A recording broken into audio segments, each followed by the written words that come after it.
আসসালামু আলাইকুম। আহ, দুপুরবেলার এই ক্লাসে সবাইকে স্বাগত জানাচ্ছি।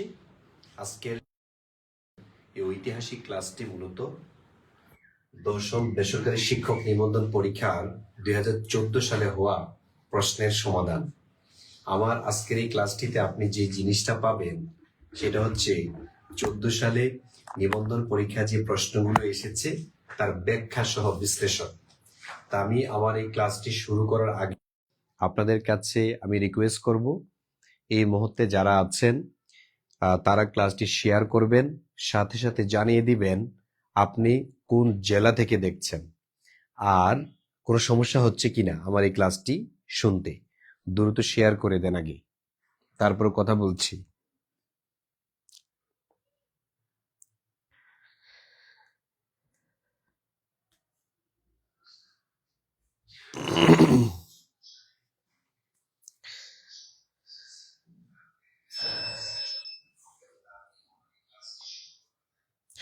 আচ্ছা, যারা আমার ক্লাসটি শুনতে পাচ্ছেন, যে যেখান থেকে ক্লাসটি শেয়ার করে দিতে হবে, আমি তারপরে ক্লাসটি শুরু করব আর কি।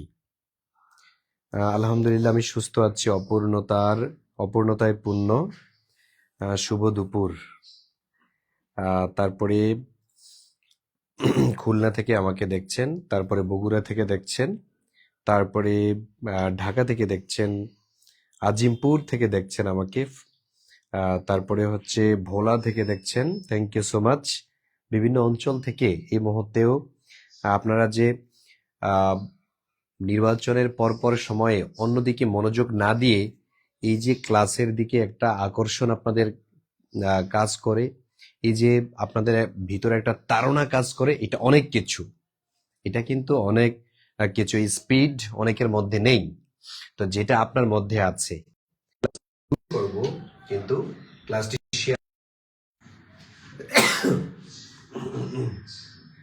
ঠান্ডা লেগেছে, একবারে শেষের দিকে এসে ঠান্ডাটা লেগেছে আর কি।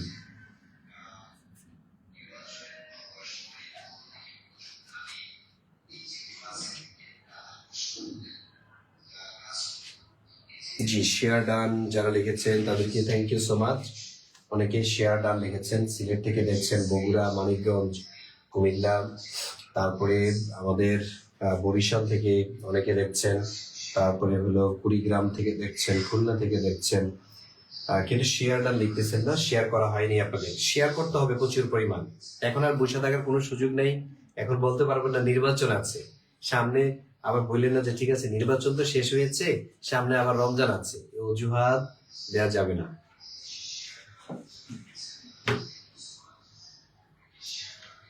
দ্রুত শেয়ার করে দিতে হবে, দ্রুত শেয়ার করে দেন।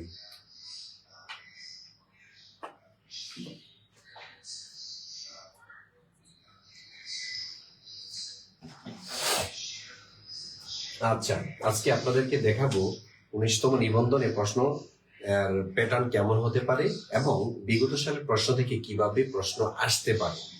আর আমরা জানি যে 70 থেকে 80% প্রশ্ন বিগত সালে হয়ে থাকে।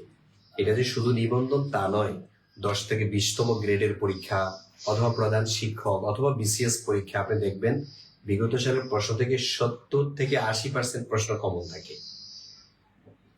যে ভাইয়া হুবহু থাকে, জি না, হুবহু না, কিন্তু অনেক প্রশ্ন কমন থাকে যেগুলো একবার অবিশ্বাস্য।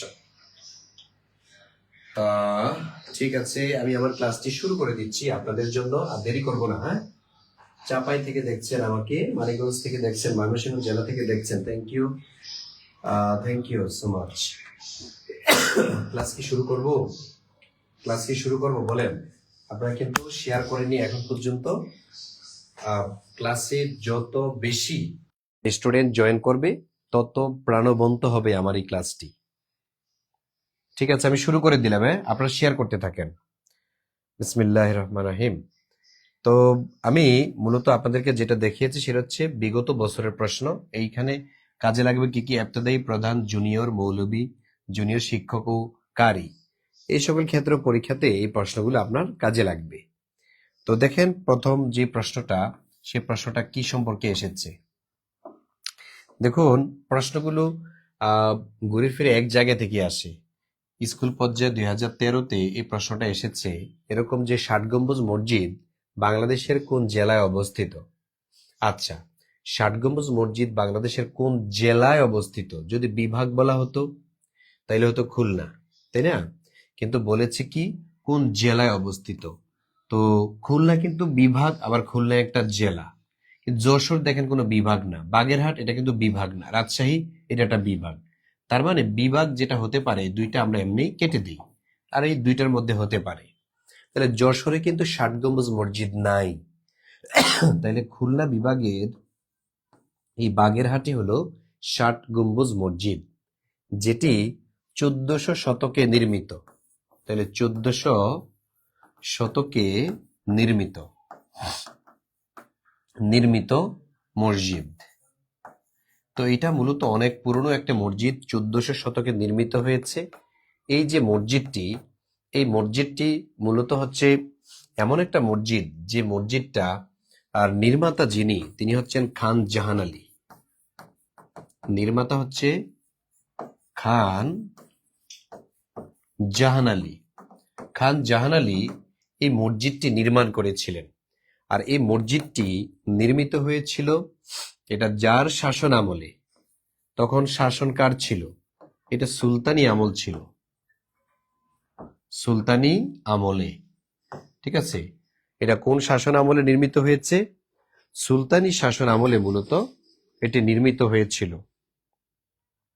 সুলতানি শাসন আমলে এটি নির্মিত হয়েছিল এই 60 গম্বুজ মসজিদটি। নাসিরউদ্দিন মাহমুদ শাহ তখন সুলতান ছিলেন।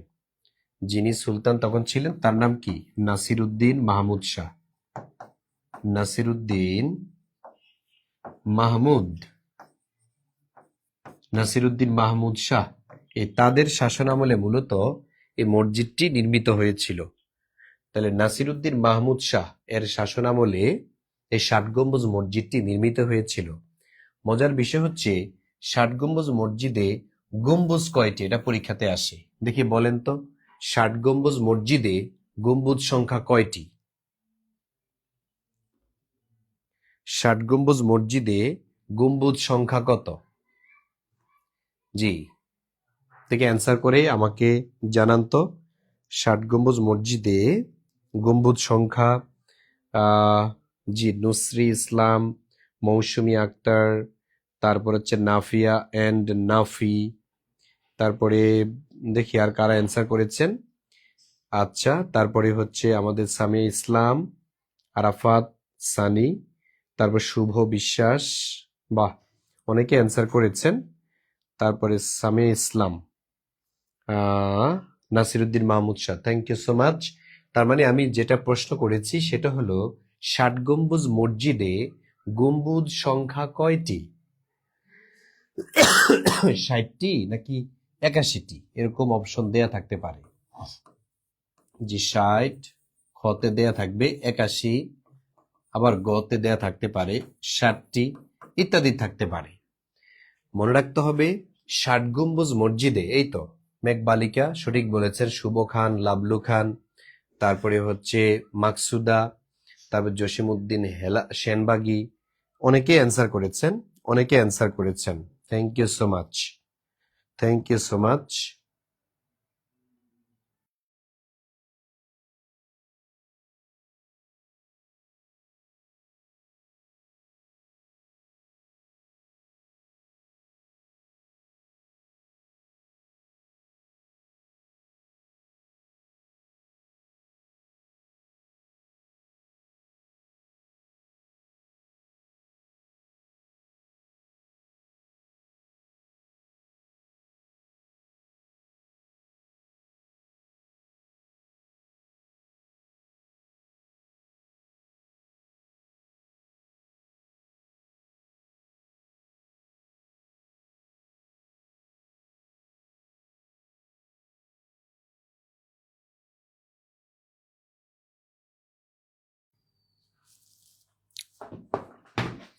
তাহলে আমরা দেখলাম 81টি, এটা সঠিক অ্যান্সার কোনটা? 81টি হচ্ছে 60 গম্বুজ মসজিদের গম্বুজ সংখ্যা। ঠিক আছে, 60 গম্বুজ, অপূর্ণতায় পূর্ণ, ওনার বাসার কাছে হচ্ছে 60 গম্বুজ মসজিদ। জি, Maksudullah, thank you so much. আপনার নাম মাকসুদানা, আপনার নাম মাকসুদুল্লাহ, কারেকশন করে নিলাম। আচ্ছা, তাহলে আমরা দেখলাম ষাট গম্বুজ মসজিদ বাংলাদেশের যে জেলাতে, সেটা হচ্ছে বাগেরহাট জেলাতে অবস্থিত। তো এই হচ্ছে বিষয়। এটা যদি আপনাকে এখন আমি প্রশ্ন করি, দেখি বলতে পারেন কিনা, যে ষাট গম্বুজ মসজিদ কোথায় অবস্থিত? ঠিক আছে, প্রশ্ন হলো ষাট গম্বুজ মসজিদ কোথায়? ষাট গম্বুজ মসজিদ কোথায় অবস্থিত? ঠিক আছে, আমি এরকম যদি অপশন দেই, খুলনা, আর ধরেন খতে অপশন দিলাম বাগেরহাট, তাহলে বলেন কোনটা হবে? দেখি এটা অ্যান্সার করেন তো। তাহলে খুলনা নাকি বাগেরহাটে এই ষাট গম্বুজ মসজিদ এর অবস্থান? ষাট গম্বুজ মসজিদ এর অবস্থান কোথায়? বাহ, আমি জানি আপনারা এই অ্যান্সারটাই করবেন। মনে রাখতে হবে, খুলনা বা বাগেরহাটে ষাট গম্বুজ মসজিদের অবস্থান নয়। এটা সঠিক উত্তর যেটা, সেটা হচ্ছে মোহাম্মদপুর। ঠিক আছে, এটা হবে কি মোহাম্মদপুর। কোথায় সেটা? সেটা হচ্ছে ঢাকা। তাহলে ঢাকার মোহাম্মদপুরে এই ষাট গম্বুজ মসজিদের অবস্থান। ঢাকার মোহাম্মদপুরে ষাট গম্বুজ মসজিদের অবস্থান। আর যখন বলা হবে ষাট গম্বুজ মসজিদ, তখন হবে বাগেরহাটে। তাহলে প্রশ্ন বুঝতে হবে, এটা হচ্ছে ষাট, আর যদি বলা হতো ষাট, তখন হয়তো বাগেরহাটে। ঠিক আছে, তখন হয়তো বাগেরহাটে। আর যখন বলা হবে ষাট, তখন বুঝতে হবে এটা ঢাকার মোহাম্মদপুরে এটার অবস্থান।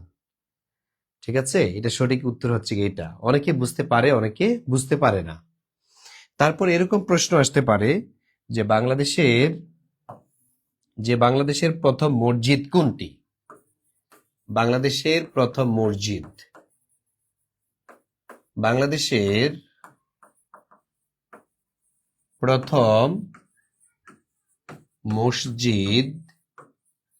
কোনটি?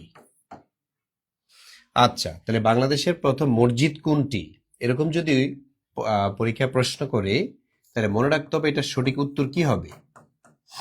সঠিক উত্তর যেটা হবে সেটা হচ্ছে সাহাবায়ে কেরাম মসজিদ। উত্তর হবে সাহাবায়ে কেরাম মসজিদ। সাহাবায়ে কেরাম মসজিদ, অথবা এটা আরেকটা নাম আছে, এটাকে বলা হয় হারানো মসজিদ। তাহলে বলেন তো, সাহাবায়ে কেরাম মসজিদ বা হারানো মসজিদ এটা কোথায়? এটা হবে লালমনিরহাট। এই সে লালমনিরহাটের সাহাবায়ে কেরাম মসজিদটাই হলো বাংলাদেশের প্রথম মসজিদ। তা আপনাদেরকে প্রথমটাও জানতে হবে। তো এই যে মসজিদটি, এই মসজিদটি 61 হিজরিতে তৈরি হয়েছিল। 61 হিজরিতে নির্মিত, কিন্তু এটা বন জঙ্গলে চাপা পড়ে যায়। শত শত বৎসর পর্যন্ত এটা অযত্নে থাকে। পরে এটা আবিষ্কার হয়, মানুষ তখন থেকে এটা নাম দিয়েছে হারানো মসজিদ। এই অঞ্চলে সাহাবীরা এসে মসজিদটা নির্মাণ করেছে। ঠিক আছে, এই কারণে এটাকে সাহাবায়ে কেরাম মসজিদ বলে, অথবা হারানো মসজিদ বলে, যেটা হচ্ছে লালমনিরহাটে অবস্থিত। তো এই হচ্ছে বিষয়। তাহলে আমরা জেনে নিলাম বাংলাদেশের প্রথম মসজিদ কোনটি, এবং বাংলাদেশে ষাট গম্বুজ মসজিদ কোথায়, অথবা সাত গম্বুজ মসজিদ এটার অবস্থান কোথায়, এগুলো আমরা জেনে নিলাম। তো এই হচ্ছে বিষয়। তাহলে আমরা এবার আবার 2 নং প্রশ্নে যাই। এটা যদি কমপ্লিট হয়, 2 নং প্রশ্নে যাই। 2 নং প্রশ্নে কি আছে? বাংলায় চিরস্থায়ী বন্দোবস্ত প্রবর্তন করা হয় কোন সনে?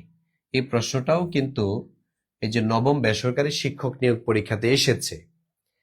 বাংলায় চিরস্থায়ী বন্দোবস্ত প্রবর্তন করা হয়। চিরস্থায়ী বন্দোবস্ত মূলত জমিদারদের কাছ থেকে যেই খাজনা নিত, এটার মূলত নাম দিয়েছে চিরস্থায়ী বন্দোবস্ত। মানে এমন এমন একটা ফিক্সড করে দিত একটা দাম, যে এটা দিতে হবে নির্দিষ্ট সময়ের মধ্যে, যদি না দেয় তাহলে জমিদারি হারাতে হতো। তো এই জন্য জমিদাররা কি করত, কৃষকদের উপরে প্রচন্ড চাপ দিত যে আমাদের টাকা দাও, নাহলে আমাদের জমিদারি চলে যাবে।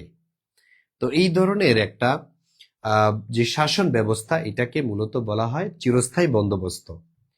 তো এই শাসন ব্যবস্থাটা প্রণয়ন করা হয়েছে কবে, এটা পরীক্ষাতে আসে 1700 সনে নাকি 1762 সনে, 1965 সনে নাকি 1793 সনে। তাহলে আপনারা নিশ্চিত অ্যান্সার করে ফেলেছেন, সেটা হবে 1793 সালে। আর এই যে চিরস্থায়ী বন্দোবস্ত প্রবর্তক যিনি, এটার প্রবর্তক যিনি, তার নাম হচ্ছে লর্ড কর্নওয়ালিস। এই যে লর্ড কর্নওয়ালিস, তিনি মূলত চিরস্থায়ী বন্দোবস্ত প্রবর্তন করেছিলেন। ঠিক আছে, উনি লর্ড জর্জ ওয়াশিংটনের সাথে যুদ্ধে পরাজিত হয়ে আমেরিকা থেকে তিনি নিজ দেশ ব্রিটেনে চলে আসে। ব্রিটেন সরকার তাকে পরবর্তীতে আমেরিকা থেকে এখানে এসে দায়িত্বটা দেয়, এই ভারতবর্ষের লর্ড বানান। তিনি এসেই এই আইনটা প্রণয়ন করলেন। এটাকে ইতিহাসে চিরস্থায়ী বন্দোবস্ত বলা হয়। ঠিক আছে, এটা হচ্ছে জমিদারদের কাছ থেকে যে খাজনা নির্ধারিত সময়ের মধ্যে দিতে হতো নির্দিষ্ট পরিমাণে, এটাকে বলা হয় চিরস্থায়ী বন্দোবস্ত। ঠিক আছে, এটাকে বলা হয় চিরস্থায়ী বন্দোবস্ত। তো থ্যাংক ইউ সো মাচ, অনেকেই অ্যান্সার করেছেন, থ্যাংক ইউ সো মাচ। আসেন তাহলে পরের প্রশ্নটাতে আমরা একটু দেখি কি আছে। চিরস্থায়ী বন্দোবস্তের পরে যে প্রশ্নটা আছে সেটা হলো, মুজিবনগর কোন জেলায় অবস্থিত? মুজিবনগর কোন জেলায় অবস্থিত? এটা কি ঝিনাইদহ নাকি মেহেরপুর নাকি যশোর নাকি কুষ্টিয়া? তো মুজিবনগর বিভিন্ন কারণে আলোচিত, এটা কোথায় অবস্থিত? এটার অবস্থান কিন্তু ঝিনাইদহে না, এটা আমরা নিশ্চিত। মুজিবনগর, এটার অবস্থান কোথায় বলেন? আমাদের আজিনা আপু, সিনথে ইসলাম সুরভি, নদী আক্তার, রুমিনা, তারপর হামিদা জান্নাত, তারপর মোহনা জান্নাত, তারপর হচ্ছে শামীম রেজা, সঠিক বলেছেন আপনারা। সেটা হচ্ছে মেহেরপুরে। যারা যারা মেহেরপুর দিয়েছেন তাদেরটাই হয়েছে। মুজিবনগর কোন জেলায় অবস্থিত? এটা হচ্ছে মেহেরপুরে অবস্থিত। ঠিক আছে, মুজিবনগরটা হলো মেহেরপুরে অবস্থিত। ব্রিটিশ ভারতের গভর্নর তিনি, জি ঠিক আছে, এটা হচ্ছে মেহেরপুরে অবস্থিত। ওকে,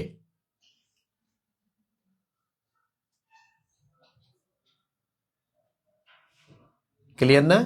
তাহলে এই মুজিবনগরে কি হয়েছিল? এখানে একটা সরকার গঠিত হয়েছিল যার নাম হচ্ছে অস্থায়ী সরকার। এই যে অস্থায়ী সরকারের গঠন, তাহলে অস্থায়ী সরকারের গঠনটা হয়েছিল কবে? 10 এপ্রিল 1971 সালে। আর এই অস্থায়ী সরকারের শপথ এটা হয়েছিল 17 এপ্রিল 1971 সালে।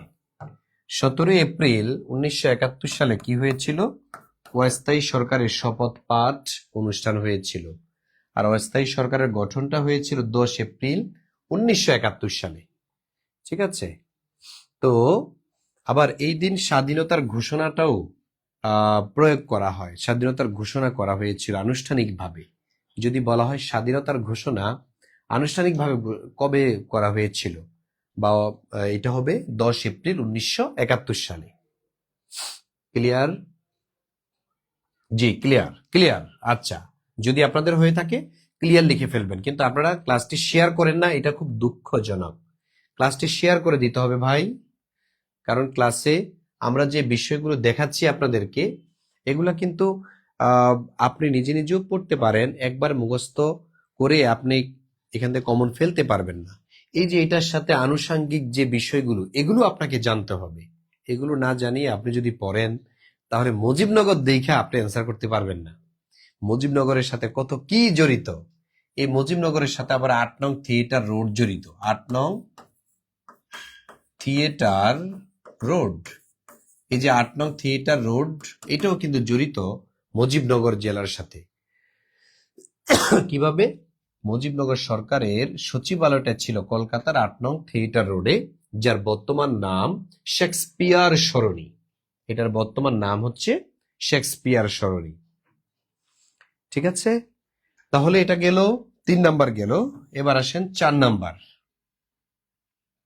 4 নাম্বার প্রশ্ন, বাংলাদেশের সর্বাধিক বৈদেশিক মুদ্রা অর্জনকারী খাত, মানে কোন খাত থেকে সবচেয়ে বেশি বৈদেশিক মুদ্রা আসে?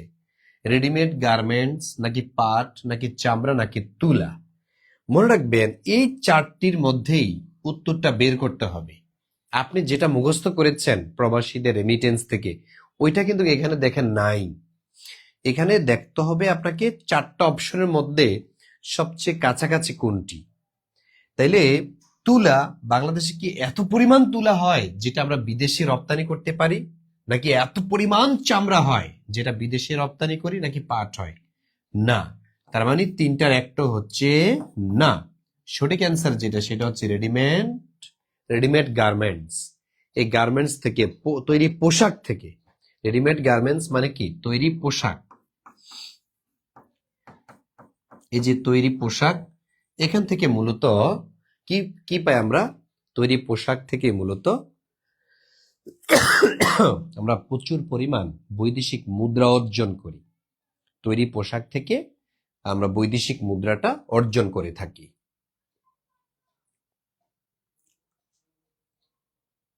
ক্লিয়ার? তবে আমাদের বৈদেশিক মুদ্রাটা আহরণ কোন জায়গা থেকে বেশি হয়? সেটা হচ্ছে প্রবাসীদের পাঠানো আয়। মনে রাখবেন, প্রবাসীদের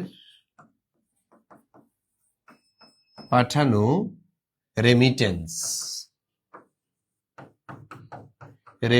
থেকে, প্রবাসীদের পাঠানো রেমিটেন্স থেকে সবচেয়ে বেশি বৈদেশিক মুদ্রা আয় করি, সবচেয়ে বেশি বৈদেশিক মুদ্রা আয় করে থাকি। ঠিক আছে, কিন্তু এটা কিন্তু অপশনের মধ্যে যেহেতু নাই, তাই আমরা এটা উত্তর দিলাম না। তারপরে 5 নং প্রশ্নে আমরা আসি। এখানে বলা আছে যে সাগর কন্যা কোন জেলায় ভৌগোলিক নাম, মানে জেলার ভৌগোলিক নাম হবে। সাগর কন্যা কোন জেলার ভৌগোলিক নাম?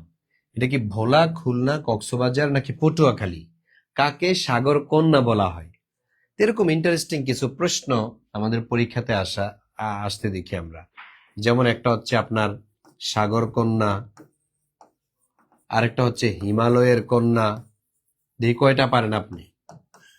হিমালয়ের কন্যা, তারপরে যেমন প্রকৃতির কন্যা, তারপরে আছে স্বর্গের কন্যা। এরকম অনেক বিষয়াদি আছে। স্বর্গের কন্যা, তারপরে আছে কি? তাহলে প্রকৃতির কন্যা, স্বর্গের কন্যা, আরো অনেক কন্যা আছে। আমরা একটু দেখে নেই কি কি কন্যা। যেমন পাকিস্তানের কন্যা,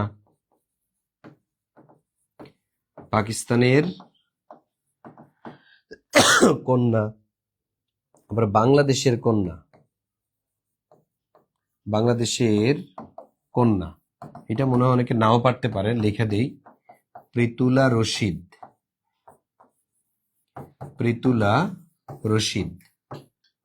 এই প্রীতুলা রশিদকে বাংলাদেশের কন্যা বলা হয়। কেন বলা হয় একটু পরে বলছি। তাহলে বলেন তো, এই সাগর কন্যা কোনটাকে বলা হয়? সাগর কন্যা, হ্যাঁ, সাগর কন্যা হিসেবে পরিচিত সেটা হচ্ছে কোনটা? আপনারা অ্যান্সার করে ফেলেছেন, পটুয়াখালীকে বলা হয় সাগর কন্যা, তাই না? এই পটুয়াখালীকে সাগর কন্যা বলা হয়। হিমালয়ের কন্যা কাকে বলা হয় বলেন তো? নেপাল।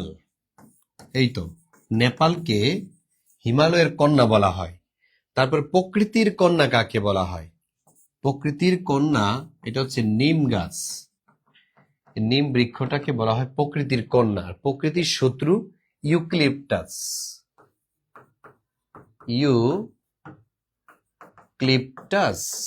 ইউক্লিপটাস এটা হচ্ছে প্রকৃতির শত্রু। প্রকৃতির শত্রু বলা হয় এই ইউক্যালিপটাসকে। ঠিক আছে, ইউক্যালিপটাস গাছ সাধারণত কার্বন ডাই অক্সাইড গ্যাস উৎপাদন করে, আর অন্যান্য গাছ কি করে, অক্সিজেন উৎপাদন করে। এই কারণে ইউক্যালিপটাস গাছকে প্রকৃতির শত্রু বলা হয়।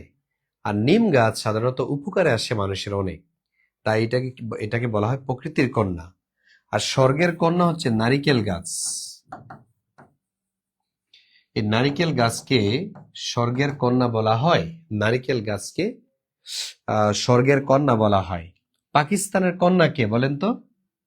পাকিস্তানের কন্যা মালালা উলালা, মালালা ইউসুফ, মালালা ইউসুফ জাই, ওনাকেই বলা হয় পাকিস্তানের কন্যা। আর বাংলাদেশের কন্যা বলা হয় প্রীতুলা রশিদকে।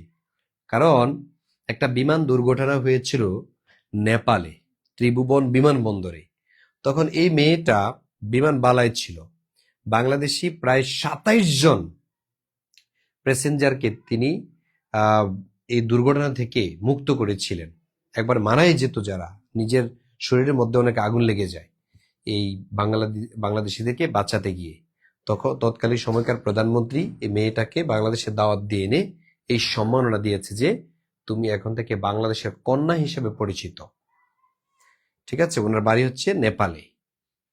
তাহলে প্রীতুলা রশিদ উনি হচ্ছেন বাংলাদেশের কন্যা। আর পাকিস্তানের কন্যা কাকে বলা হয়? মালালা ইউসুফজাই। আরো কিছু কন্যা আছে, যেমন গণতন্ত্রের মানস কন্যা যদি আসে, গণতন্ত্রের মানস কন্যা যদি বলা হয়, তাহলে সেটা হচ্ছে অং সান সুচি। অং সান সুচি, এই অং সান সুচি ওনাকে বলা হয় গণতন্ত্রের মানস কন্যা। আর যদি বলা হতো গণতন্ত্রের মানস পুত্র, তখন হতো সোহরাওয়ার্দী। সোহরাওয়ার্দী, এই হোসেন শহীদ সোহরাওয়ার্দী, ওনাকে কি বলা হয়? গণতন্ত্রের মানস পুত্র। আর যখন বলা হবে গণতন্ত্রের মানস কন্যা, এটা হচ্ছে অং সান সুচি। অং সান সুচি এটা হচ্ছে মিয়ানমারের কি বলে এনডিপি এর প্রধান, মিয়ানমারের একটি রাজনৈতিক দলের প্রধান, এবং তার বাবা মিয়ানমারের জাতির জনক অং সান। তার বাবার নাম হচ্ছে অং সান, তিনি মিয়ানমারের জাতির জনক হিসেবে খ্যাত। এই অং সান এর মেয়ের নামই হচ্ছে অং সান সুচি আন্টি।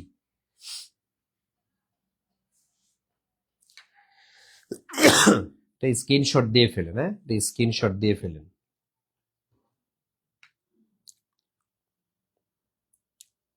কি বলেন, ক্লাস কেমন চলছে বলেন? এগুলা কি দরকার আছে কিনা? একটার সাথে দেখেন অনেকগুলো জড়িত, একটার সাথে অনেক বিষয় জড়িত। এগুলো বাদ দিয়ে গেলে শুধু সিলেবাস কভার হবে, ক্লাস শেষ হয়ে যাবে, কিন্তু আপনার তো উপকার হলো না। এই জন্য ক্লাসের মধ্যে একটু ডিফারেন্ট কিছু নিয়ে আসা, যেটা আপনাদের উপকারে আসে।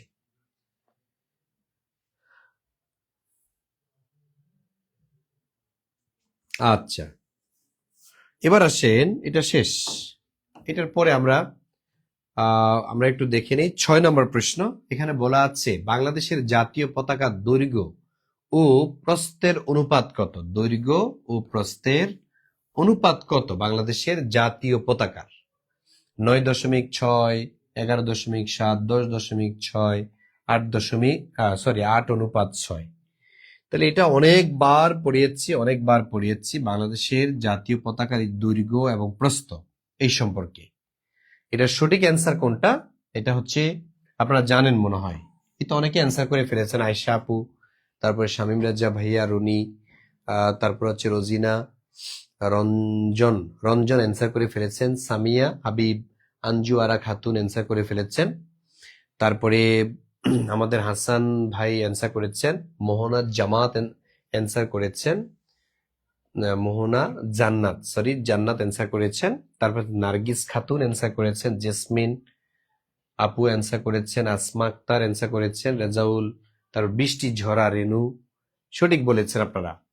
তার মানে আমরা 10:6 এটি হচ্ছে জাতীয় পতাকার কি দৈর্ঘ্য এবং প্রস্থ। জাতীয় পতাকার দৈর্ঘ্য এবং প্রস্থ এটা 10:6।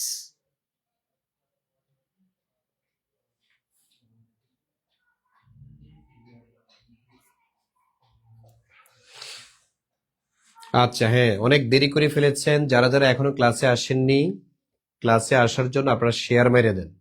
শেয়ার দিলে তারা হচ্ছে আমাদের ক্লাসে চলে আসলো, ক্লাসটা জমজমাট হবে। ঠিক আছে, ক্লাসের মধ্যে যত বেশি স্টুডেন্ট থাকবে তত ক্লাসটা প্রাণবন্ত হবে। স্টুডেন্ট কমে যাবে, ক্লাস শেষ হয়ে যাবে। ঠিক আছে, আমি স্লো ডাউনে যাচ্ছি।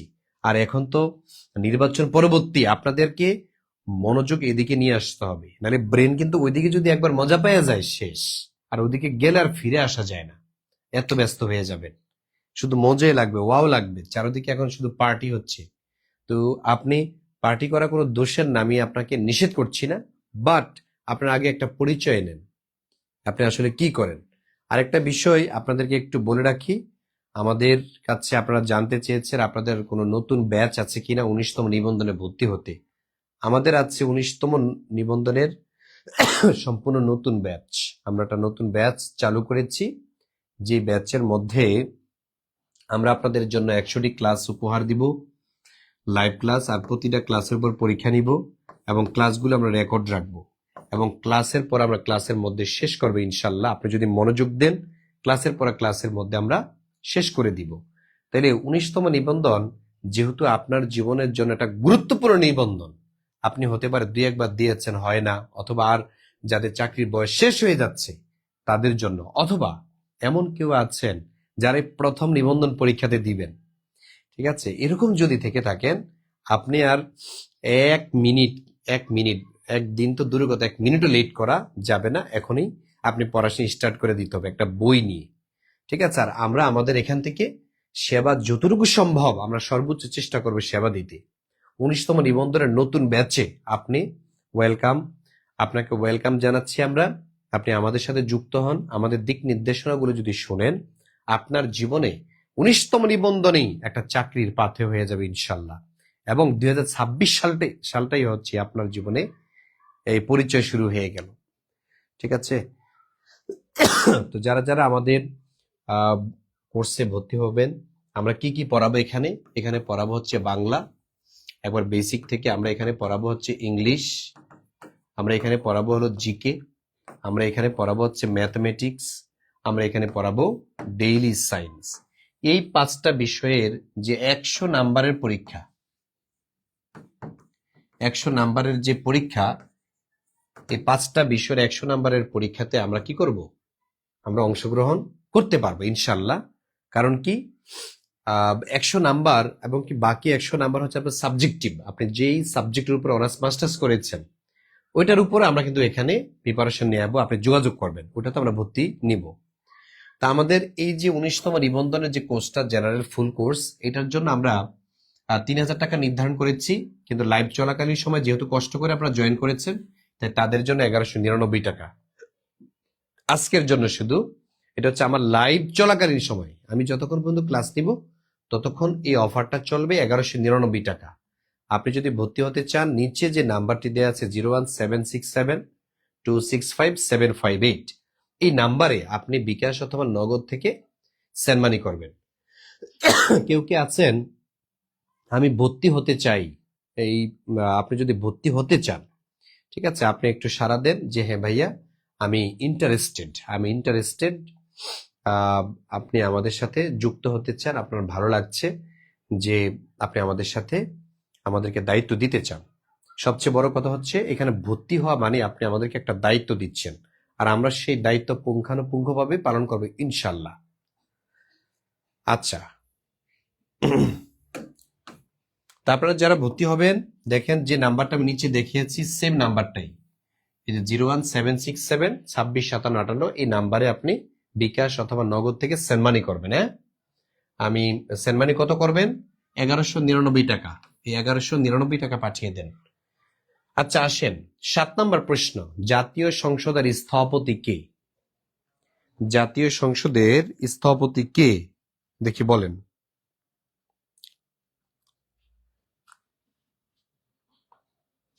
জাতীয় সংসদের স্থপতি।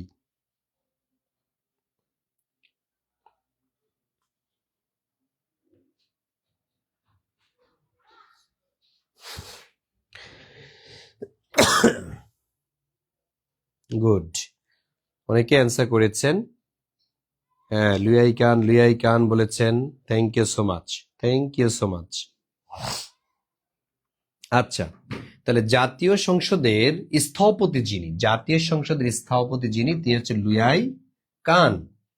এই যে সংসদ ভবনটি, এটার ভিত্তি স্থাপন, সংসদের ভিত্তি স্থাপন করা হয়েছিল 1961-এ। আর এটা উদ্বোধন কবে? এটার উদ্বোধন হয়েছে 1982-তে। ঠিক আছে, এটার উদ্বোধন হয়েছিল 1982 সালে। ঠিক আছে, 1982 সালে আবু সাইদ স্যার এটা মূলত উদ্বোধন করেছিলেন জাতীয় সংসদের। আবার প্রশ্ন আসে, লুয়াই কান কোন দেশের নাগরিক? উনি মূলত ইউএস এর নাগরিক। ইউএসএ ওই দেশের কি নাগরিক? তাহলে USA, United states of America, এই দেশের নাগরিক হলেন কে? লুয়াই কান। যদিও তার জন্ম হচ্ছে নেদারল্যান্ডে। ঠিক আছে, নেদারল্যান্ডে হচ্ছে, সরি নেদারল্যান্ড না,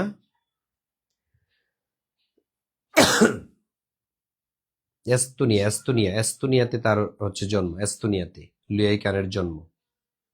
ঠিক আছে, উনি নাগরিক হয়েছেন এস্তোনিয়ার এবং যুক্তরাষ্ট্রের, এই দুই দেশের নাগরিক তিনি ছিলেন।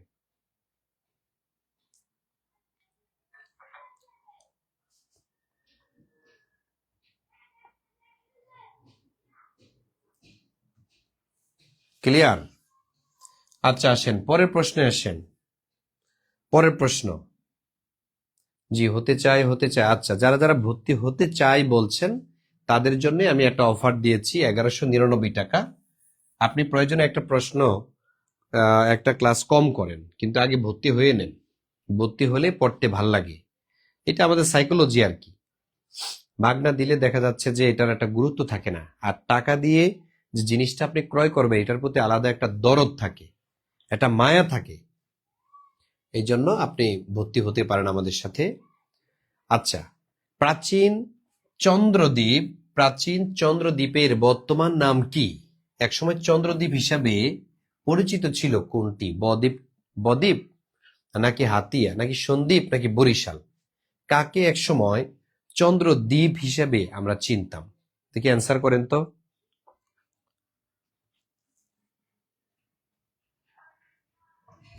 দেখি অ্যান্সার করেন।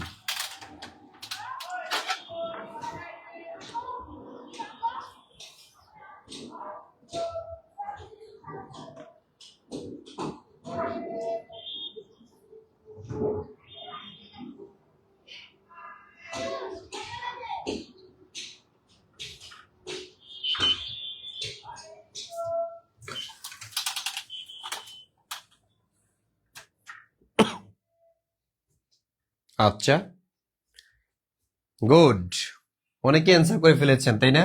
আর বরিশালের মানুষজন সবার আগে অ্যান্সার করবে এটা আমি জানি। আপনারা যারা বরিশাল তারা অ্যান্সার করাটা খুব জরুরি। আচ্ছা, জি, চন্দ্রদ্বীপের প্রাচীন নামে কি? বরিশাল। আর বরিশালের প্রাচীন নাম হচ্ছে চন্দ্রদ্বীপ, আর চন্দ্রদ্বীপের বর্তমান নাম হলো বরিশাল। এরকম স্থানের পূর্ব নামগুলো আসে আমাদের পরীক্ষাতে, স্থানের পূর্ব নাম পরীক্ষাতে আসতে দেখা যায়। জি, আবার বাংলাদেশে এই যে জনপদগুলো, যেমন জনপদ কয়টা ছিল? জনপদ ছিল 16টি, তাই না?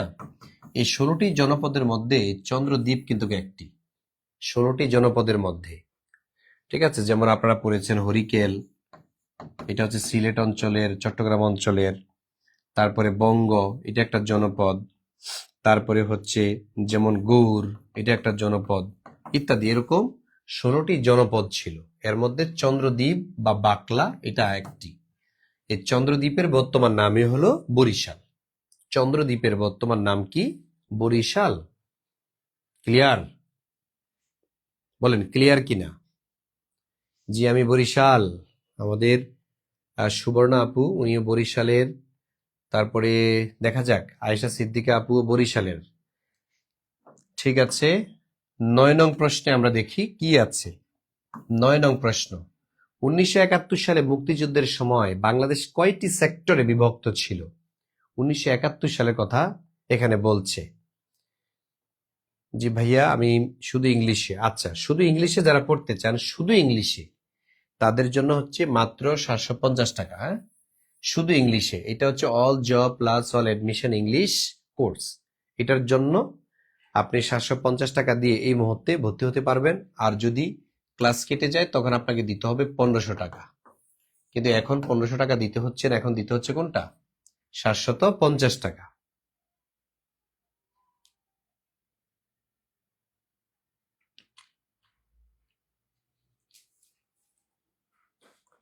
হ্যাঁ, 1971 সালে মুক্তিযুদ্ধের সময় বাংলাদেশে কয়টি সেক্টর বিভক্ত ছিল? এর আপনারা না বলতেছেন এটা সবাই পারে, সবাই পারে, অনেকে পারেও না। ওই যে, তাহলে পারলে ভুল দিচ্ছে কেন?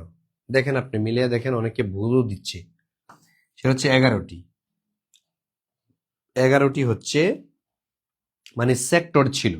কে বলতে পারবেন সাব সেক্টর কয়টা ছিল? সাব সেক্টর, সেক্টর যদি 64 হয়ে থাকে তাহলে সাব সেক্টর কয়টা ছিল? এটা কে বলতে পারবেন? সাব সেক্টর, তাহলে সাব সেক্টর ঠিকই বলেছেন আপনি। 65 না, 64টি। 64টি হচ্ছে এই সাব সেক্টর। 64টা হচ্ছে সাব সেক্টর। আর শুধু সেক্টর বললে কয়টা হবে? 11টি সেক্টর। 11টা সেক্টর, আর সাব সেক্টর ছিল 64টি।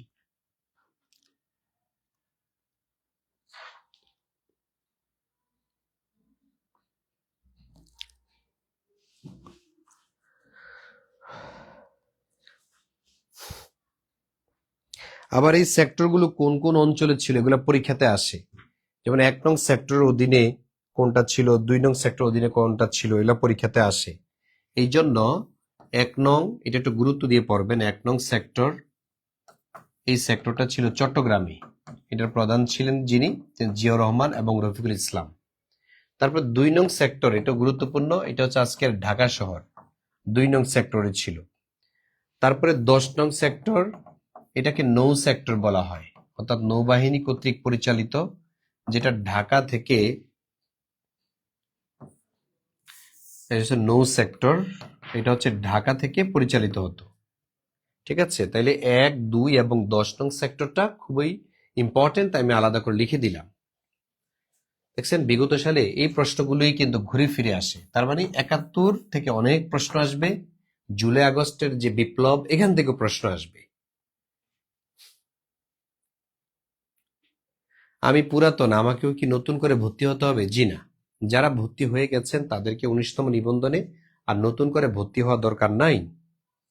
ঠিক আছে, আপনি যেহেতু আমাদের স্টুডেন্ট, তাহলে আপনি আবার কেন ভর্তি হতে যাবেন? 19তম নিবন্ধনে যারা ভর্তি হয়ে গেছেন আমাদের কোর্সে, তাহলে আপনাকে আর নতুন করে ভর্তি হতে হবে না। তবে এটা হচ্ছে ওই যে আপনাদেরকে যা পড়াচ্ছি সেম অবস্থা, এদেরকেও নতুন ব্যাচে আমরা পড়াচ্ছি। আর আপনারা যারা নতুন ব্যাচে ভর্তি হতে চান তাদেরকে অফার করছি আমরা জাস্ট 1199 টাকা। উপরে যে নাম্বারটি দেওয়া আছে, নাম্বারে আমাদের সাথে যোগাযোগ করবেন, বিকাশ অথবা নগদ থেকে সেন্ড মানি করে। তাহলে আমরা আপনাকে একটা পার্সোনাল গ্রুপে অ্যাড করে দিব। নাম্বার একটাই, 01767265758। আচ্ছা, তাহলে এটা গেল। এরপরের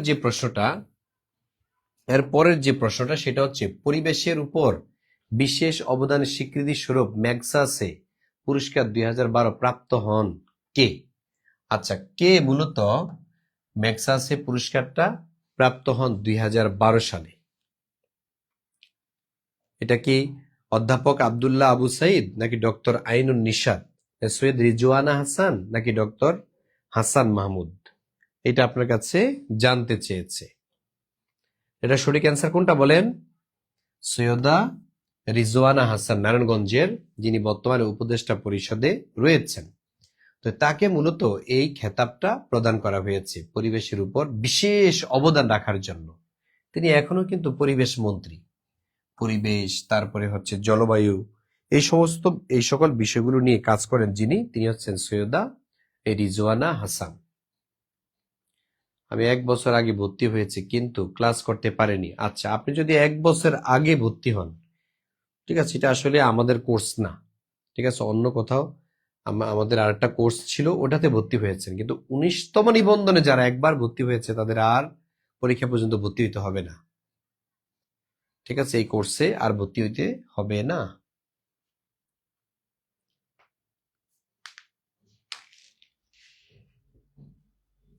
ঠিক আছে, তারপর পরিবেশ দিবস, এই পরিবেশের সাথে সম্পর্কিত পরিবেশ দিবস কোনটি পরীক্ষাতে আসে?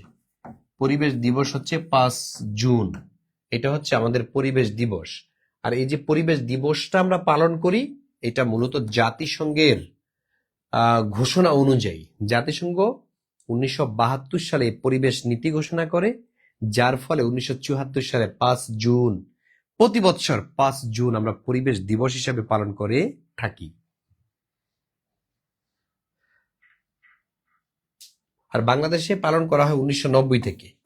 বাংলাদেশে 1990 সাল থেকে মূলত পরিবেশ দিবস পালন করে থাকি। আচ্ছা, তারপরের প্রশ্ন হচ্ছে বিশ্বের প্রাচীনতম সভ্যতা কোথায় গড়ে উঠেছিল? তাহলে একটা হচ্ছে সংস্কৃতি, আরটা হচ্ছে সভ্যতা। সংস্কৃতি মানে আমরা দৈনন্দিন যে কথাবার্তা বলি, যে ভাষা ব্যবহার করি, যে খাবার খাই, পোশাক পরি, এগুলো হচ্ছে সংস্কৃতি। আর সভ্যতা হচ্ছে তার বিশাল অবস্থানটি। দেখি এই প্রশ্নের অ্যান্সার আপনারা করেন।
তাহলে আমরা কি দেখলাম?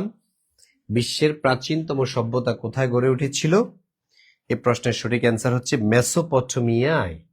মেসোপটেমিয়া মূলত কোথায়? মেসোপটেমিয়া মূলত হচ্ছে ইরাকে। মেসোপটেমিয়া এটা কোথায় বলেন তো? এটা মূলত হচ্ছে ইরাকে। ইরাকে দজলা ও ফুরাত নদীর তীরে মেসোপটেমিয়া নামক এই সভ্যতাটা গড়ে উঠেছিল, যেই সভ্যতাটাই মূলত বিশ্বের প্রাচীনতম সভ্যতা হিসেবে পরিচিত। গ্রিসে যে সভ্যতা গড়ে উঠেছিল এটাকে গ্রিক সভ্যতা বলা হয়, নদীর তীরে না। কিন্তু রোমান সভ্যতা, তারপরে আমাদের এই যে ভারতবর্ষে একটা সভ্যতা ছিল সিন্ধু সভ্যতা। সিন্ধু সভ্যতা মূলত সিন্ধু নদীর তীরে গড়ে উঠেছিল।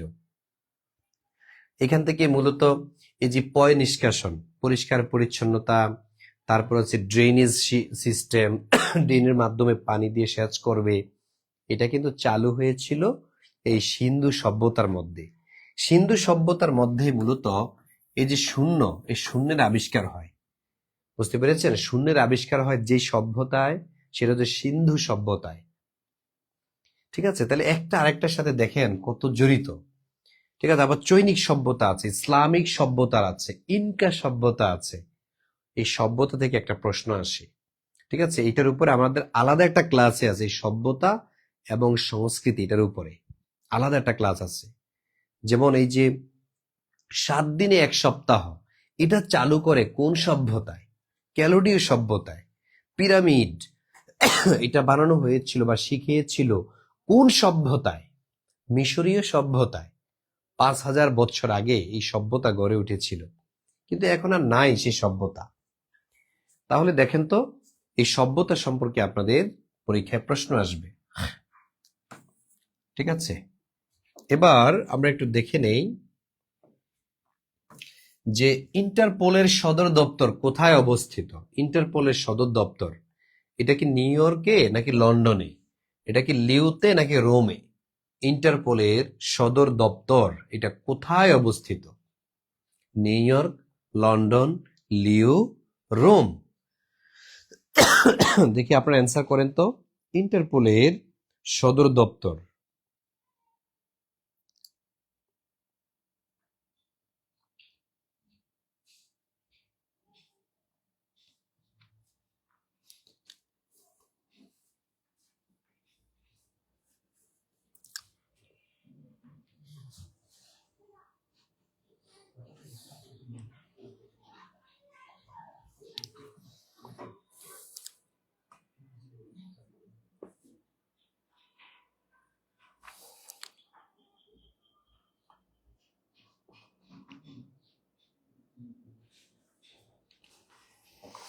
জি, তাহলে এটা কোথায় বলেন?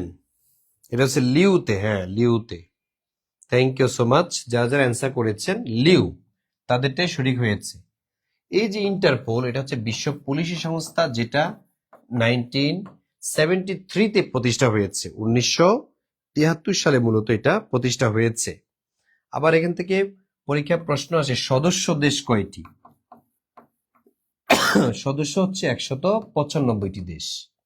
195টি দেশ ইন্টারপোলের সদস্য। 195টি দেশ কি ইন্টারপোলের সদস্য। আন্তর্জাতিক অপরাধ দমন, সন্ত্রাসবাদ, মানব পাচার, মাদক চোরাচালার মোকাবেলা, পলাতক আসামিকে খোঁজা, রেড নোটিশ জারি করা, বিভিন্ন দেশের পুলিশের মধ্যে তথ্য আদান প্রদান করাই মূলত এই ইন্টারপোলের কাজ। এই উদ্দেশ্যে একটা মানুষ অপরাধ করে অন্য দেশে চলে যেত, তাকে আর ধরা যেত না, কিন্তু এখন আর সেই সুযোগ নেই। ইন্টারপোলের যে পুলিশ আছে তাদের কাছে তথ্য থাকলে তাকে অ্যারেস্ট করে, মানে যে দেশে অপরাধ সংগঠন করেছে ওই দেশে তাকে পাঠিয়ে দেওয়া হয় বিচার করার জন্য।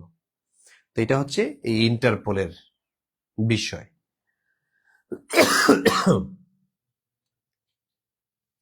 আচ্ছা, আপনারা যারা ভর্তি হতে চান আমাদের উপরে যে নাম্বারটি দেয়া আছে, এই নাম্বারে যোগাযোগ করে আপনি হচ্ছে ভর্তি হবেন। হ্যাঁ, এই নাম্বারে টাকা পাঠিয়ে দিবেন 01767 265758।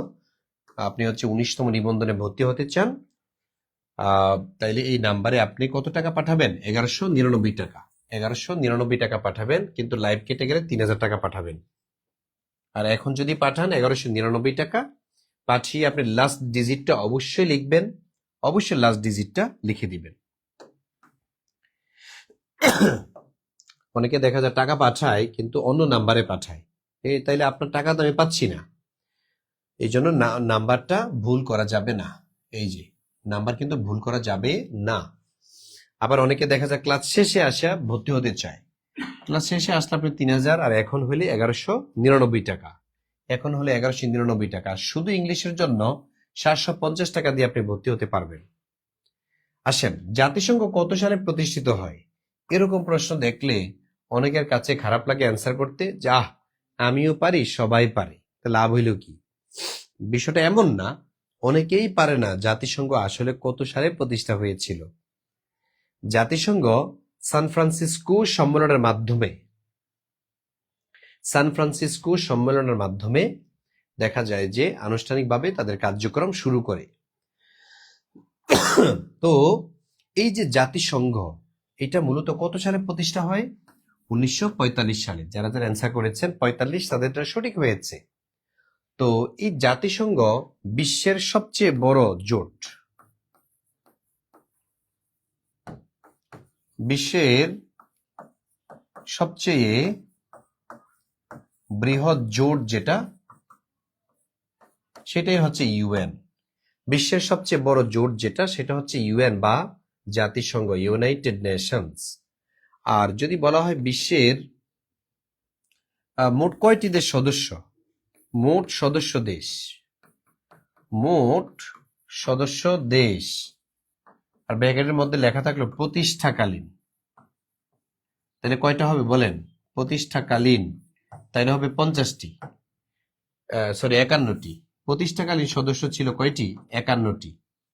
যদিও পোল্যান্ড পরে এসে যোগ দিয়েছিল, প্রথমে ছিল 50টি, আর 51তম দেশ হিসাবে এই যে পোল্যান্ড এসে স্বাক্ষর করেন, পরবর্তীতে হয় কয়টি? 51টি। এই 51টি দেশই মূলত জাতিসংঘের প্রতিষ্ঠাকালীন সদস্য ছিল। আর যদি বলা হয় বর্তমানে কয়টি, তাহলে বর্তমানে হবে 193, 193টি জাতিসংঘভুক্ত। ঠিক আছে, জাতিসংঘভুক্ত। অথচ পৃথিবীতে স্বাধীন দেশ কয়টি বলেন তো? পৃথিবীর স্বাধীন দেশ কয়টি? জি ঠিক বলেছেন, পৃথিবীতে স্বাধীন দেশ হচ্ছে 195টি, অথচ জাতিসংঘের সদস্য হচ্ছে 193টি। আর স্বাধীন দেশ কয়টি? 195টি। আর 193টি কি? 193টি হচ্ছে জাতিসংঘভুক্ত। তার মানে মাইনাস হয় 2। এই দুইটা দেশ জাতিসংঘের সদস্য নয়, একটা হচ্ছে ভ্যাটিকান সিটি আর একটা হচ্ছে কসোভো। একটা হচ্ছে ভ্যাটিকান সিটি আর একটা কি? কসোভো।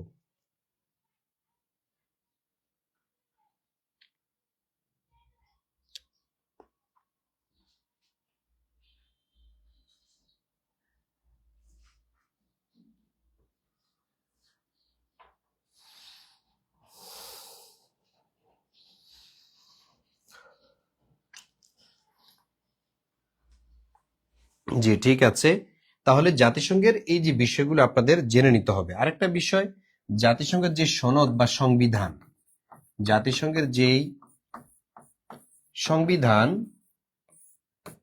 এই সংবিধানের অধ্যায় কয়টি পরীক্ষাতে আসে?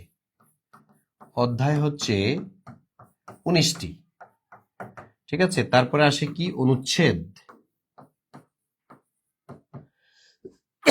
অনুচ্ছেদ কয়টি? সেটাও আসে 111টি। অনুচ্ছেদ হলো 111টি। আর অধ্যায় কয়টি? অধ্যায় হচ্ছে 19টি। ঠিক আছে, আর আমাদের সংবিধানের অধ্যায় হচ্ছে 11টি, তাই না? আর অনুচ্ছেদ হচ্ছে 153টি। তাহলে অধ্যায় হচ্ছে 11টি আর অনুচ্ছেদ হচ্ছে 193টি। এটা হচ্ছে বাংলাদেশের সংবিধান, সংবিধানে। আর জাতিসংঘের সংবিধানের অধ্যায় হলো 19টি আর অনুচ্ছেদ হলো কয়টি? 111টি। 111টি হচ্ছে অনুচ্ছেদ। যে লিখে ফেলেন আপনারা, এগুলো এগুলো লাগবে। যেটা 26শে জুনে স্বাক্ষরিত হয়েছিল, 26শে জুন 1945 সালে। ঠিক আছে, আর জাতিসংঘ আনুষ্ঠানিকভাবে প্রতিষ্ঠা হয়েছিল কবে? এটা হয়েছিল 24 অক্টোবর। 24 অক্টোবর, এই কারণে এটাকে ইউএন দিবস বলা হয়। তাহলে জাতিসংঘ দিবস কোনটি? সেটা হচ্ছে 24 অক্টোবর। জাতিসংঘ দিবস এটা হচ্ছে 24 অক্টোবরে।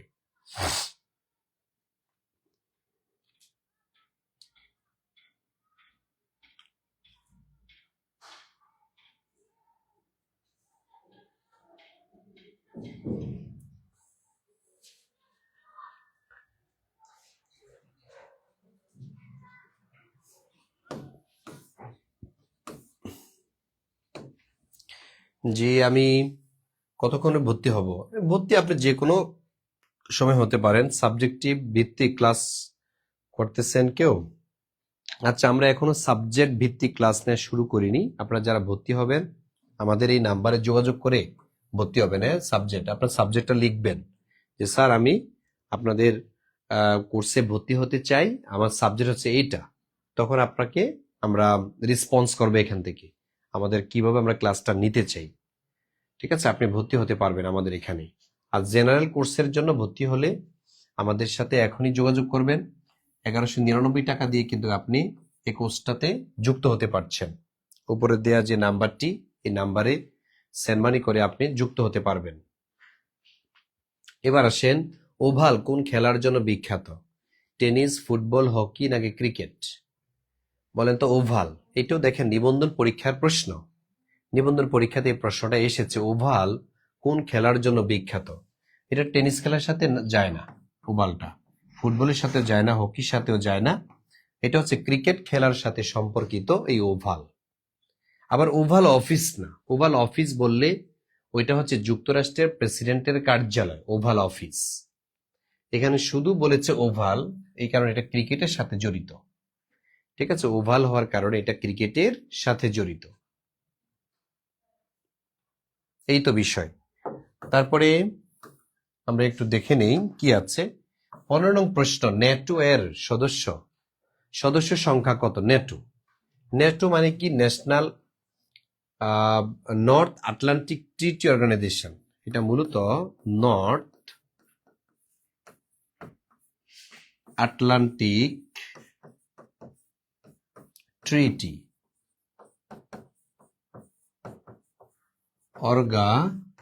অর্গানাইজেশন, এই সেই ন্যাটো। এটা মূলত একটা সামরিক জোট। এটা একটা কি জোট বলেন তো? সামরিক। এটা মূলত একটা সামরিক জোট। এই জোটটা প্রতিষ্ঠা হয়েছিল 1949 সালের 4 এপ্রিল। 1949 সালের 4 এপ্রিল। এটার বর্তমান সদস্য আসলে এখানে নাই। মনে রাখবেন, বর্তমান সদস্য দেশ যদি বলা হয় তখন হবে 32। আর সর্বশেষ অর্থাৎ 32 যেটি, সেটার নাম হচ্ছে সুইডেন।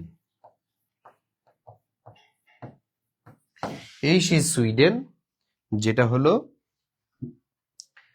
সর্বশেষ সদস্য রাষ্ট্র। ন্যাটো এর সর্বশেষ সদস্য রাষ্ট্র যেটা, সেটা হচ্ছে সুইডেন।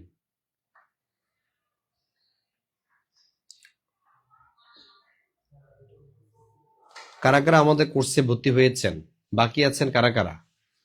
কারা কারা বাকি আছেন আমাদের কোর্সে ভর্তি হননি? 19তম নিবন্ধন কোর্সে ভর্তি হননি, দেখি।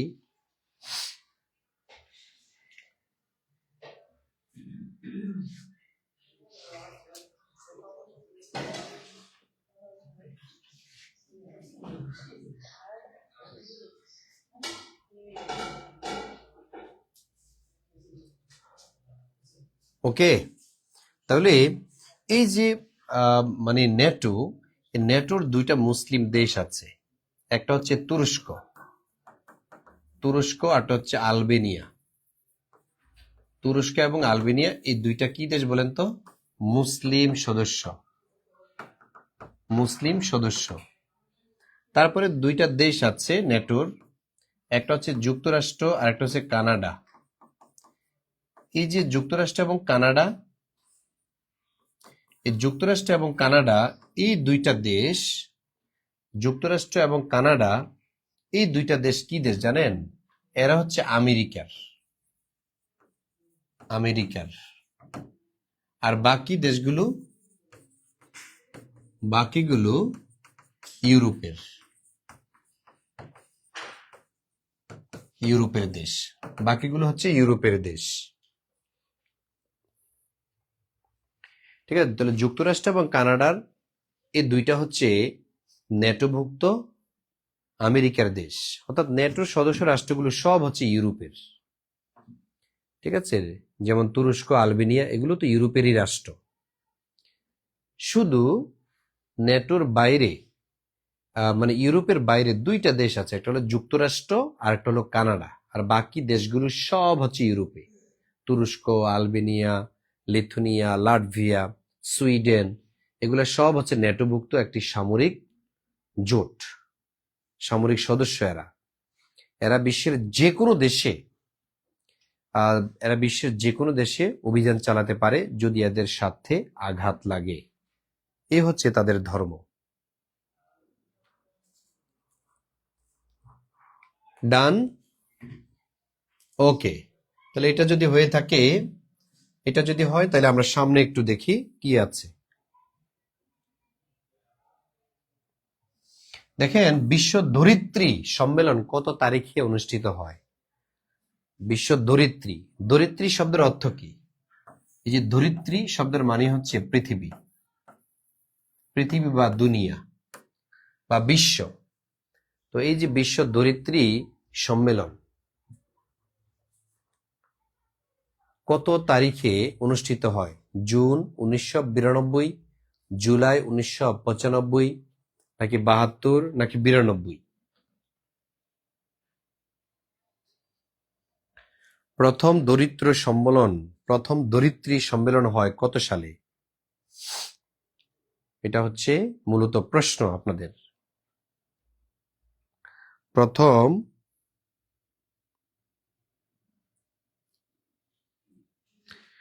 ধরিত্রী সম্মেলন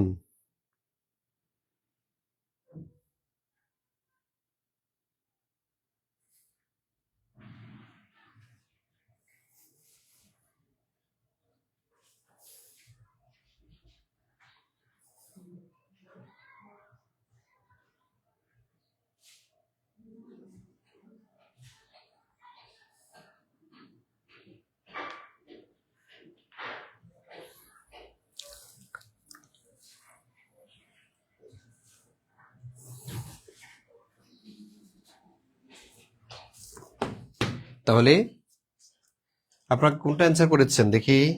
সঠিক অ্যান্সার হচ্ছে 1992 সালের জুন মাসে। তাহলে জুন 1992 সালে যারা দিয়েছেন তাদেরটাই হয়েছে। আর যদি বলা হতো প্রথম ধরিত্রী সম্মেলন তাহলে প্রথম যেটা সেটা হয়েছিল 1946 সালে। 1946 সালে প্রথম এই সম্মেলনটা হয়েছিল। আর যদি বলা হতো বিশ্বের প্রথম নারী সম্মেলন কত সালে হয়েছে, তাহলে হবে 1965-এ। 1975 সালে প্রথম বিশ্ব নারী সম্মেলন হয়েছিল। আর যেটা হয়েছিল মেক্সিকোতে, এটা হয়েছিল মেক্সিকো। তাহলে মেক্সিকোতে হচ্ছে বিশ্বের প্রথম নারী সম্মেলন হয়েছিল। আর যুক্তরাজ্যে প্রথম দেখা যাচ্ছে যে ধরিত্রী সম্মেলনটা জন্য আয়োজন করা হয়েছিল। তারপরে আসেন, আচ্ছা একটা প্রশ্ন করে দেখি কে বলতে পারেন বিশ্ব ধরিত্রী দিবস কোনটি? ধরিত্রী দিবস দেখি বলেন তো, বিশ্ব ধরিত্রী দিবস কোনটি?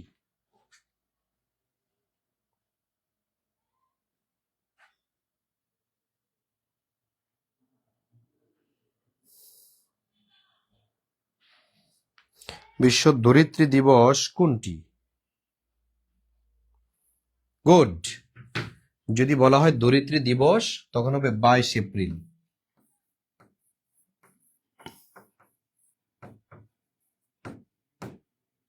তাহলে 22 এপ্রিল এটা হচ্ছে বিশ্ব ধরিত্রী দিবস। 22 এপ্রিল এটা হচ্ছে বিশ্ব ধরিত্রী দিবস।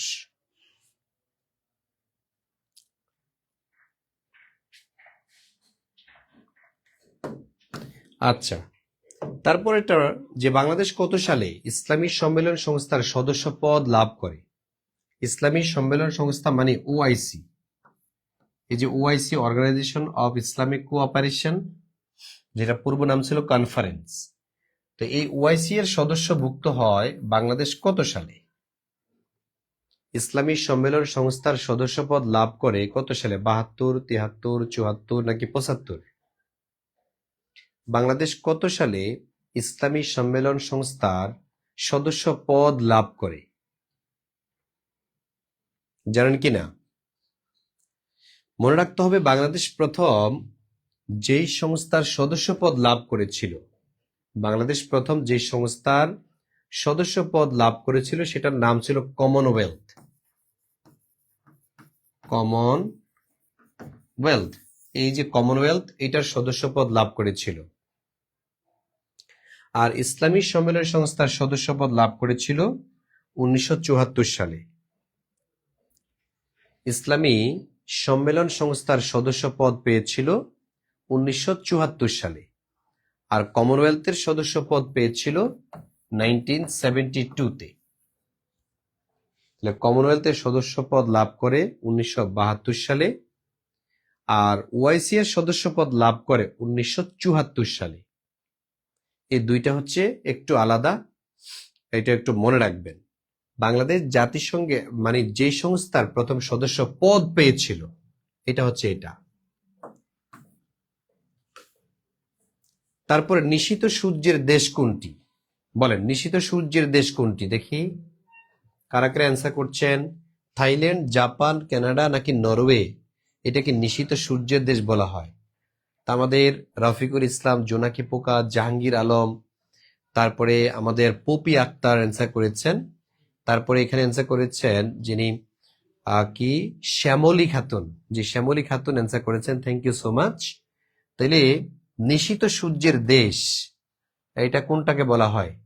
আমাদের হামিদা জান্নাত আপু অ্যান্সার করেছেন আব্দুল হাকিম, তারপর হচ্ছে অনুর তুষু, তারপর তাহারেই পরে মনে, আচ্ছা আইডির নাম তাহারেই পরে মনে, গুড।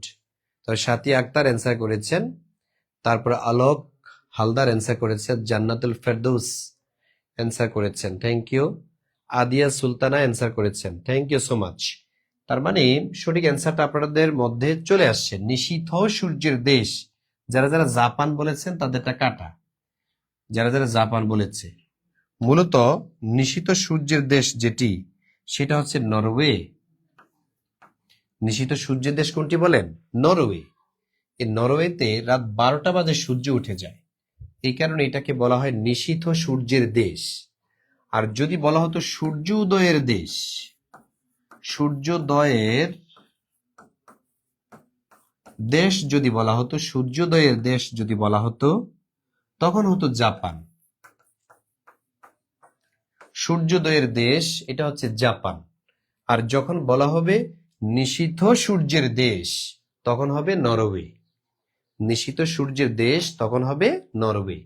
আর যখন বলা হবে সূর্য উদয়ের দেশ, তখন হবে জাপান। ঠিক আছে, এরকম প্রশ্ন আসে।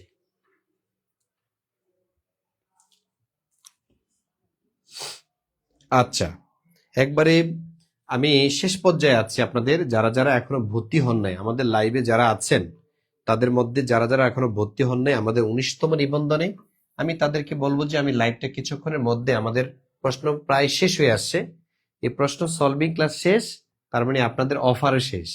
আমি অফার দিয়েছি কত? 19তম নিবন্ধনে যারা ভর্তি হবে এখন হইলে 1199, পরে হইলে 3000 টাকা।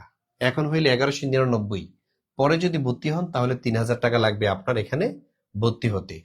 আমরা এখানে আপনাকে বাংলা, ইংরেজি, সাধারণ জ্ঞান, জিকে, ডেইলি সায়েন্স একবারে বেসিক ধরে ধরে আপনাকে পড়াবো, যেখানে আপনার 100টার উপরে ক্লাস পাবেন, 100টা পরীক্ষা পাবেন, সকল ক্লাসগুলো আপনি রেকর্ড রাখতে পারছেন, তারপর ক্লাসের পর আপনি ইনশাল্লাহ ক্লাসের মধ্যে শেষ করতে পারবেন। ঠিক আছে, তো এই যে সুবিধাগুলো, এই সুবিধাগুলো আপনি কিভাবে পাবেন? এটা হচ্ছে কিছু ত্যাগ কোরবানি করতে হবে, কিছু অর্থ কোরবানি করতে হবে। আপনি যদি মনে করেন যে যে 1199 টাকা এখানে আসলে অনেক টাকা আমার দ্বারা সম্ভব না, তাহলে বলেন নিজেকে তৈরি করতে চাচ্ছেন কিন্তু ইনভেস্ট করতে চাচ্ছেন না, আসলে কি আসলে সফল হবেন আপনি? ফ্রিতে কখনো কোনো কিছু হয় না, নিবেনও না।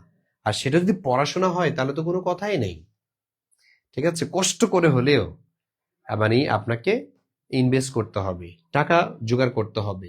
ঠিক আছে, কাগজ কলম পেপার যেগুলো আছে, তার পড়াশোনা বই গাইড কোনো কিছু কমতি রাখবেন না। পড়ার একটা পরিবেশ তৈরি করবেন, তাহলে পড়তে আপনার ভাল লাগবে। পরিবেশ না থাকলে পড়তে ভাল লাগে না। ঠিক আছে, এরকম প্ল্যাটফর্ম না পেলে পড়তেও ভাল লাগবে না। আমাদের এখানে প্রত্যেকটা টিচার হচ্ছে আপনার খুবই যোগ্যতা সম্পন্ন, 12-13 বছর, অনেকে 15 বছর পড়িয়েছে। যেগুলো আপনি 1 সপ্তাহ লাগবে পড়তে, সেটা আপনাকে একদিনে পড়িয়ে ফেলতে পারবে। সুতরাং যদি এরকম স্বপ্ন থাকে তাহলে আপনি আর দেরি করবেন না, আজকে ভর্তি হয়ে যান। আমাদের যে নতুন আমরা যে কোর্স চালু করেছি, এই নতুন কোর্সটা আমাদের চলবে আপনাদের পরীক্ষা পর্যন্ত। আপনাদের আর কোনো প্রকার আলাদা চার্জ দিতে হবে না, আলাদা করে আপনাদের এখানে দেখা যাচ্ছে যে ভর্তি হওয়ার দরকার হবে না, পরীক্ষার ফি দিতে হবে না। আমরা এখানে যে পিডিএফ আকারে শিট দিব, এটার জন্য আলাদা চার্জ দিতে হবে না, ওইটার মধ্যে কমপ্লিট। ঠিক আছে, ইভেন আপনি যদি বলেন যে ভাইয়া আমি এটা তো ভর্তি হলে আমি সাবজেক্টিভও হতে চাই, তাও সুযোগ আছে। ঠিক আছে, আমাদের এখানে বাংলার হন, আপনি ইংলিশের হন, অথবা আপনি ম্যাথমেটিক্সের হন, এখানে আপনি ভর্তি হবেন, আপনাকে সেই সাবজেক্টের সম্পর্কে ভালো করে বোঝানো হবে। সুতরাং 19তম নিবন্ধনে যাতে আপনার চাকরিটা কনফার্ম হয়, সেজন্য যা যা করা দরকার সেটাই করবেন। অবহেলা করবেন না। Time and tide waits for none. সময় যদি চলে যায় আর আসবে না। ঠিক আছে, 19তম নিবন্ধন যে ভাইয়া ঠিক আছে আমি 19তম নিবন্ধন না 20তম নিবন্ধন আমি কাঁপাইয়া দিব, এটা হবে না। ঠিক আছে, আচ্ছা এবার আমরা একটু দেখে নেই পরের যে প্রশ্নটা। এখানে বলা আছে বাষ্পীয় ইঞ্জিন আবিষ্কার করেন কে? বাষ্পীয় ইঞ্জিন যেটা আবিষ্কারের ফলে সারা পৃথিবীতে একটা আলোড়ন তৈরি হয়েছিল, সেই বাষ্পীয় ইঞ্জিন আবিষ্কারক যিনি তিনি হচ্ছে জেমস ওয়াট। এই সেই জেমস ওয়াট, তিনি হলেন বাষ্পীয় ইঞ্জিনের আবিষ্কারক। বাষ্পীয় ইঞ্জিনের আবিষ্কারক যিনি, তিনি হচ্ছেন জেমস ওয়াট। নিউটন অনেকে দিবেন, হকিংস দিবেন নো, তারপরে অনেকে হেনরিক মার্জ দিতে পারেন, কিন্তু সঠিক অ্যান্সার কোনটা হবে? James Watt. সঠিক অ্যান্সার হবে জেমস ওয়াট। বাষ্পীয় ইঞ্জিনের আবিষ্কারক হচ্ছে জেমস ওয়াট। ক্লিয়ার? আচ্ছা, তারপরে আসেন আমরা একটু পরের প্রশ্নটা দেখে নেই। এখানে বলা আছে শব্দের তীক্ষ্ণতা মাপা হয় কি দিয়ে? কোন যন্ত্র দিয়ে শব্দের তীক্ষ্ণতা মাপা হয়? কত ডেসিবেলে আছে এটা আসলে মাপা হয় যেটা দিয়ে, সেটা হচ্ছে ডেসিবেলে। আচ্ছা, কত ডেসিবেলে শব্দ চলছে? এই যে এখন ধরেন আনন্দ উৎসব হয়, বিভিন্ন ডিজিটাল ডিভাইস আনা হয়, এটা কিন্তু মাপা যায় যে যন্ত্রের মাধ্যমে, সেটা হচ্ছে এই ডেসিবেল নামক এটার মাধ্যমে তীক্ষ্ণতা মাপা হয় যে যন্ত্রের মাধ্যমে, সেটার নাম কি? ডেসিবেল। কাজের একক জুল, তারপরে যে ক্যালোরি অ্যাম্পিয়ার, এগুলো আলাদা আলাদা ব্যবহার রয়েছে। তারপরে আসেন রোমের পূর্ণ অর্থ কি? এটা মূলত আপনার আইসিটির মধ্যে প্রশ্নটা আছে। রিড অনলি মেমোরি, এটাকে কি বলা হয়? রম বলা হয়। একটা হচ্ছে রম আর একটা হচ্ছে র্যাম। র্যাম এবং রম এটা মূলত তথ্য প্রযুক্তির সাথে সম্পর্কিত, এগুলো মুখস্থ করে নিতে হবে। তারপরে আসেন আমরা আরেকটা প্রশ্ন একটু দেখে নেই। এখানে বলা আছে ইনসুলিনের অভাবে কি রোগ হয়? এই প্রশ্নটা কিন্তু 8ম নিবন্ধনেও আসছে। ইনসুলিনের অভাবে রাতকানা রোগ হয় না, রিকেটস হয় না, এটা হয় ডায়াবেটিক্স। ঠিক আছে, ইনসুলিনের অভাবে কি হয়? ডায়াবেটিক্স রোগ হয়। তারপরে আসেন আরেকটা প্রশ্ন, সেটা হলো যে পেনিসিলিন আবিষ্কার করেন কে? আচ্ছা, পেনিসিলিন এটা আসলে এই পয়ের সাথে এটা সম্পর্ক আছে, মনে রাখবেন। তাহলে এখানে প দিয়ে শুরু হয়েছে কোনটা? উইকিলিয়ার হার্বে আইক ম্যান নাকি লুই পাস্তুর? নো, পাস্তুর না। ঠিক আছে, প দিয়ে তো শুরু হয়েছে, কিন্তু এই প না, বড় প, তার মানে আলেকজান্ডার ফ্লেমিং। আর যদি বলা হতো আলেকজান্ডার গ্রাহাম বেল, তিনি হচ্ছেন টেলিফোন আবিষ্কার করেছিলেন। আলেকজান্ডার নামগুলোই কেন যেন একবারে হিরো হিরো টাইপের থাকে। মহাবীর Alexander, Alexander Graham Bell, Alexander Fleming, যিনি পেনিসিলিন আবিষ্কার করেছিলেন। এটা মূলত অ্যান্টিবায়োটিক। তো এই বিষয়গুলো হচ্ছে আমরা দেখছি। তারপরে দেখেন সহজে সর্দি কাশি হয় কোন ভিটামিনের অভাবে? এই যে কিছুক্ষণ পরে এই যে কাশি আসতেছে, এটা আসলে কোন ভিটামিনের অভাব আমার বলেন তো? হ্যাঁ, ভিটামিন ই, কে, সি, বি। এটা অ্যান্সার দেখি আপনারা করেন, কে পারেন? কার সর্দি কাশিটা একটু বেশি হয় দেখি, এটা অ্যান্সার করেন আপনারা দেখি, আশা করি আপনারা অ্যান্সার করতে পারবেন। সহজে সর্দি কাশি হয় কোন ভিটামিনের অভাবে? ভিটামিন ই না কে, সি নাকি বি?